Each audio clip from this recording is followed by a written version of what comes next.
Pak Mas Duki, apa dasar pertimbangan MUI Jabar ataupun ada MUI Pusat melakukan kajian terkait fatwa haram untuk game PUBG ini? Ya karena seperti biasa ya, Majelis Ulama Indonesia itu kan punya fungsi yang namanya himayatul ummah. Jadi melindungi umat dari hal-hal yang diperkirakan akan membahayakan umat itu sendiri, itu pertama. Yang kedua tentu saja adalah masukan-masukan dari berbagai masyarakat, terutama setelah kejadian di teror di Selandia Baru. Nah, tetapi catatan pentingnya bahwa sekali lagi saya kira Majelis Ulama Indonesia, terutama di Jakarta, akan berkoordinasi dengan Majelis Ulama Indonesia yang ada di Jawa Barat tentang seperti apa masukan yang ada di sana dan masukan yang ada di MUI Pusat. Itu yang pertama. Lalu yang kedua, kami dari MUI Pusat ataupun dari yang MUI Jawa Barat tidak akan terburu-buru melakukan mengeluarkan fatwa. Karena kami lebih fokus bagaimana memfokuskan game ini dikaji secara mendalam.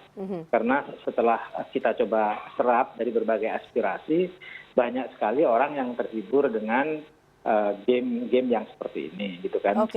Dan kalau kemudian ada inspirasi, karena misalnya ada yang menyatakan bahwa teror yang ada di Selandia Baru itu nyatanya persis bagaimana ada yang dalam game, ya bukan hanya yang ada dalam game. Dengan senjata yang ada, memang game itu memang mengambil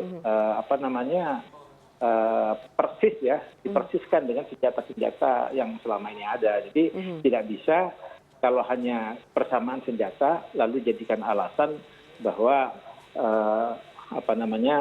teroris yang ada di Selandia Baru itu dipengaruhi oleh game ini. Itu saya kira tidak bisa seperti itu. Kajiannya akan berlangsung cukup mendalam dan cukup lama begitu ya Pak Mas Duki. Selain kemudian tadi Pak Mas Duki mengatakan ada laporan-laporan dari masyarakat. Selain aksi kekerasan yang terjadi di Selandia Baru, apakah MUI kemudian juga telah menerima laporan-laporan lain terkait dengan game PUBG ini? Kami belum banyak ya menerima laporan-laporan ya, tetapi memang kami ya ada beberapa laporan-laporan yang tidak secara langsung terkait dengan game ini, tapi lebih kepada ada banyak ya anak muda kita saat ini yang banyak semacam kecanduan ya, kecanduan oleh beberapa.